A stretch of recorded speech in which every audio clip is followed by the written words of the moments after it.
Okay, so let me run something by you. It's a vision that I've been developing, or that's been developing within me, about how we come to complex knowledge.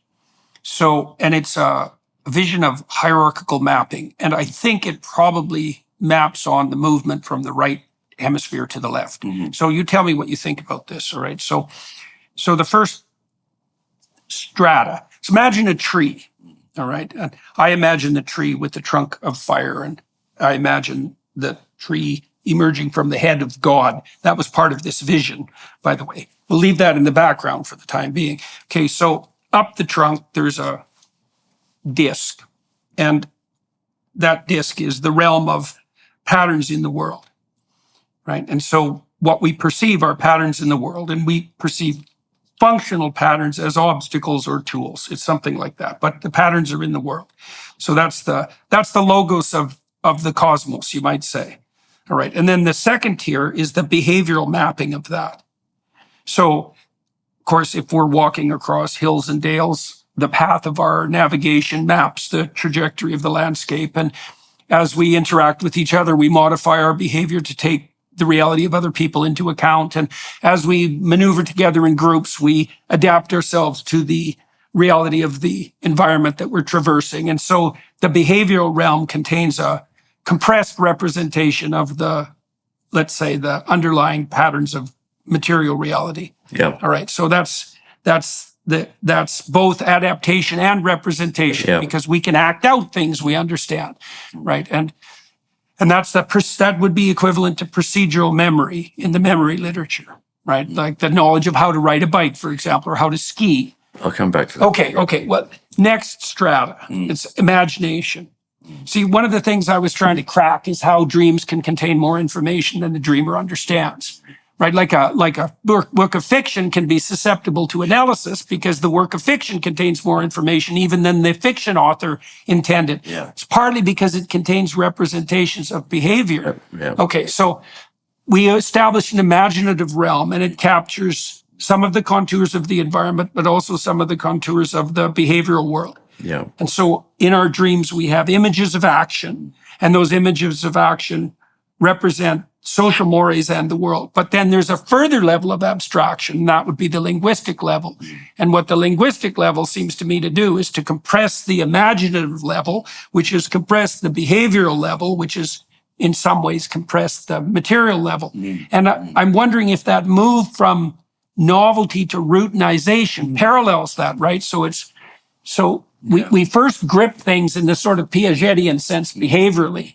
Then we can imagine that, right? So we've got, in dramatic, using images per se, and then we further compress that. See, that also helps us understand what we mean when we say understand, because if you can take a word and you can unfold it to an image, and then you can decompress that to an alteration in behavior, which is, I think, what you do if a word has significance, then you've united all those levels of analysis, but there's also a concordance there that I think is indicative of something like the validity of an idea. So, okay, so that's a lot of information. I understand that, but Yeah, my initial reaction is it's over-schematic.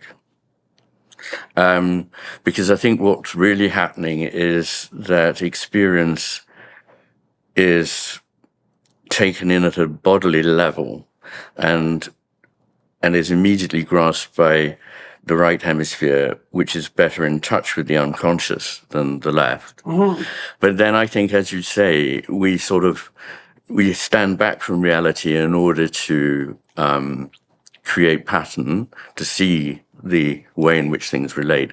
But I think this is more or less a function of the frontal lobes of both hemispheres, that they enable us to stand back enough to get, as it were, the bird's eye view of the landscape. But the abstraction, I'd like to separate that out, because I think that's what the left hemisphere really specializes in, is abstracting. And when you abstract, you are left really with something like a skeleton. You're left with a diagram, a theory, a map that doesn't have all the embodied knowledge. But the thing is that we imagine, or a lot of people imagine, they have this image in their mind, the unconscious is a tank somewhere down there underneath, but we're living in this conscious realm, and occasionally things pop up and so on. But actually, the bit of our cognitive function of which we are aware is less than 0.5%. And it's been estimated that 99.44% of our cognition is we're unaware of. Now, of course, the specificity of that is only amusing to me, but nonetheless, it drives home the point that most of everything we know is extraordinarily fertile in a way that our abstracted thinking can't be, because it's always got to simplify. It's always got to state this in preference to that. Whereas in the unconscious realm, nothing has to be sacrificed in that way because things are drawn together. And I believe our intuitions are much richer than our reasoning on the basis of them. So we need to reason on the basis of them. We need to validate them or not, perfectly correct.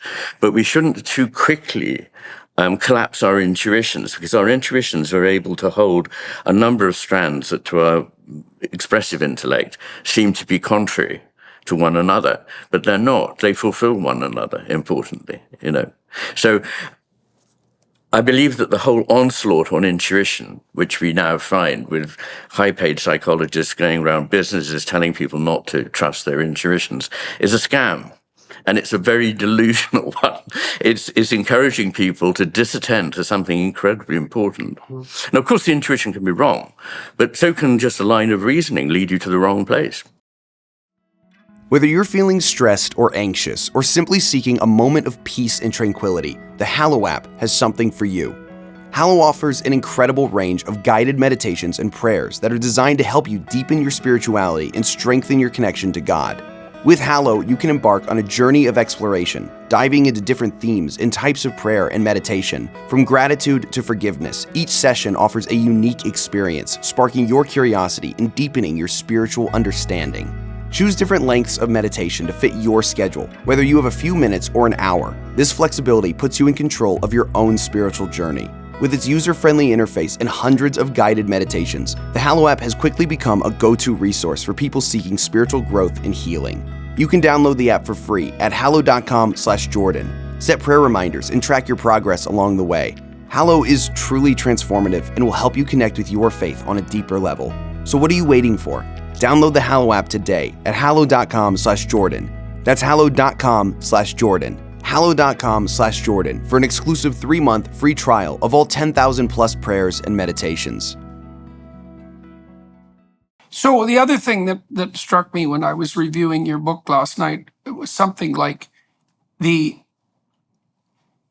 talked about the left hemisphere's proclivity to fabricate. And so is it something like, do you suppose it's something like the proclivity of the left to reduce things to algorithms, to rule governed algorithms, and then to try to extend the domain of those rules beyond? I mean, the purpose of having a theory is so that you can use a simple set of principles to generate a variety of explanations, right? And so there's obvious utility in that if the principles are correct. But there's very little difference between that and a delusion if the first principles are incorrect. Absolutely. Right. And so, yes. And that's really at the basis of a condition like paranoid schizophrenia. Absolutely. Because they'll have a set of principles and they can endlessly spin off explanatory theories, and they're credible, but they're wrong. They're wrong. Yeah, I mean, seriously wrong. Which illuminates perfectly you did my work for me there in unpacking how reason can lead you to the wrong place. Because as Chesterton said, a madman is not somebody who's lost his reason. He's lost everything but his reason. And so he hears a voice and thinks, that's especially true for a condition like paranoid schizophrenia. It is absolutely.